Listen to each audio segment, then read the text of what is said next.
Random sort of car talk. Pakistan के अंदर आपने देखा होगा कि बिजनेसेस के अंदर काफ़ी सारे लोग जो होते हैं वो बिजनेस करते हैं तो है, लेकिन उनका माइंडसेट नहीं होता, तो इस वजह से वो बिजनेस करते हुए उसके अंदर नखरे कर रहे होते हैं, अपनी पसंद और नापसंद को देख रहे होते हैं।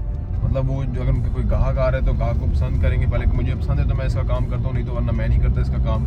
अब इसमें होता ही है कि जो लोग इस तरह से काम कर रहे होते हैं माइंडसेट के बगैर, वो लोग काम कमा रहे होते हैं, टाइम उतना ही दे रहे होते हैं। बट जो लोग अपने काम को काम की तरह कर रहे होते हैं उसका उनकी आमदनी बढ़ जाती है और वो टाइम उतना ही लगाते हैं, पर उनको फ़ायदा ज़्यादा होता है, क्योंकि वो हर किसी का काम, जो भी उनका काम में बंदा आ रहा है तो उनको एंटरटेन कर रहे हैं, फैसिलिटेट कर रहे हैं। तो आइए इस पर बात करते हैं कि जो माइंडसेट का डिफरेंस है इतना बड़ा, ये इसका इतना ज़्यादा इफेक्ट कैसे आ जाता है।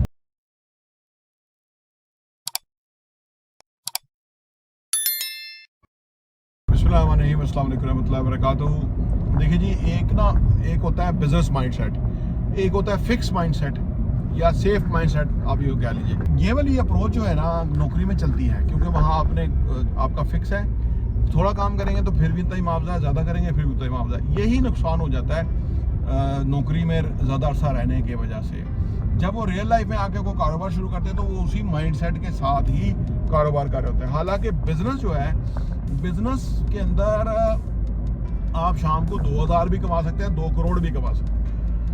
यानी आपकी सोच है कि आप कितना कमा सकते हैं, लेकिन सोच के मुताबिक कमा सकते हैं। अगर आपकी सोच लिमिटेड ही हो, या आपने कोई अपने लिए सेट कर लिया कि मैं शाम को 10,000 की दिहाड़ी लगानी है, मेरा 3 लाख रुपया महीना खर्चा है। हमारे काम में ऐसे डीलर्स भी हैं या लोग काम सोचते हैं कि भाई मेरा 3 लाख रुपया खर्चा है, मेरा वो चाहिए, तो उसका 3 लाख मिल जाएगा, लाख रुपया बाद में मिल जाएगा। अगर किसी की ये सोच है कि उसको जो है ना रोज़ का फर्ज करें उसको 5 लाख चाहिए, ठीक है, वो भी मिल जाएगा, क्योंकि वो ना उस तरह का सोच रहा होगा कि मैं कैसे ज़्यादा वैल्यू ऐड करूं, किसी के लिए कोई ख़ास चीज़ मैं निकाल के उसको दूं जो कि उसकी रिक्वायरमेंट है, तो मेरा मुआवजा उस पर से सर्विस चार्जेस मेरे उतने मिल जाएंगे, क्योंकि कोई लिमिट तो है नहीं।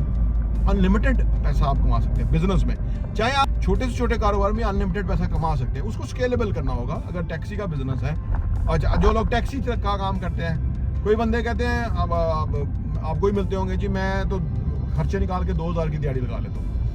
आप एक किशोर टैक्सी में उसे पूछे तो वो कई बंदे अच्छे होते हैं, बताते कहते जी मैं तो 10,000 रुपये रोज कमा लेता हूँ खर्चे निकाल के। अब आप कहते हैं यार वो भी टैक्सी इतने ही घंटे चला रहा है, ये भी माइंड सेट का फर्क है, सोच का फर्क है, अप्रोच का फर्क है। जो एक है वो जाएगा ही नहीं, दूसरे यहाँ से सवारी उतारेंगे, आगे नई सवारी खड़ी होगी उसको बिठाएंगे, बैक टू बैक वो जो है ना लोगों को घुमाते उतारते रहेंगे और उनका पैसा बनता रहेगा और शाम को अच्छा खासा पैसे लेके जाएंगे। और एक ही सड़क है, एक ही गाड़ी है, ऑलमोस्ट एक ही जितना टाइम है, वो खड़ा हुआ है नुक्कर पे लगा के कि जी मेरी पसंद का गाहक आएगा तो मैं जाऊँगा। तो ये अप्रोच की बात है। बिजनेस जो है माइंडसेट का है, अप्रोच का है, आपकी रिक्वायरमेंट और नीड का है। मैं आपको इन्वेस्टमेंट के हवाले से मैं अक्सर कहता रहता हूँ कि आप कोई ना कोई चीज़ डाउन पेमेंट पे ले लें और उसकी इंस्टॉलमेंट भरना शुरू करें। लोग कहते हैं जी हमारे पास पैसे नहीं है। मैं कहता हूँ आप कोई प्रोग्राम शुरू कर लें, पैसे आ जाएंगे। अब आपको फर्ज करें रोज का 2000 चाहिए था, अब आपको जब 15,000 रोज का चाहिए होगा ना, तो आप सोचेंगे कि यार मैं 15,000 रोज का किस तरह से कमाऊँ, क्योंकि 2000 तो मेरा खर्चा है और 13,000 मेरा वो इंस्टॉलमेंट जाएगी जो मेरी महीने की जानी है या 3 महीने के बाद जानी है, तो मैंने भी करना है। आपको रास्ता मिल जाएगा। तो लिहाजा अपने ऑब्जेक्टिव्स, प्रोग्राम्स, अपनी गोल्स, ठीक है ना, वो बड़े रखें, बेहतर रखें। अगर छोटा कारोबार टैक्सी भी है तो उसको स्केलेबल कैसे हो सकती है, ठीक है ना, 10, 15, 20 लाख रुपए की एक और गाड़ी आ सकती है, वो डल सकती है। कोई इन्वेस्टमेंट लेके वो डाली जा सकती है गाड़ी उसके ऊपर, वो उसको कोई प्रॉफिट के अंदर शेयर बेसिस पे उसको दिया जा सकता है, क्योंकि लोगों के पास पैसा तो होता है, उनको बंदा चाहिए होता है जो कि उस गाड़ी की टेक केयर भी करे ना। ये नहीं कि गाड़ी डिप्रिशिएट होती रहे और एंड ऑफ द डे वो गाड़ी जो है वो वैल्यू घटा जाए। उससे लोग इसलिए नहीं देते किसी को गाड़ी।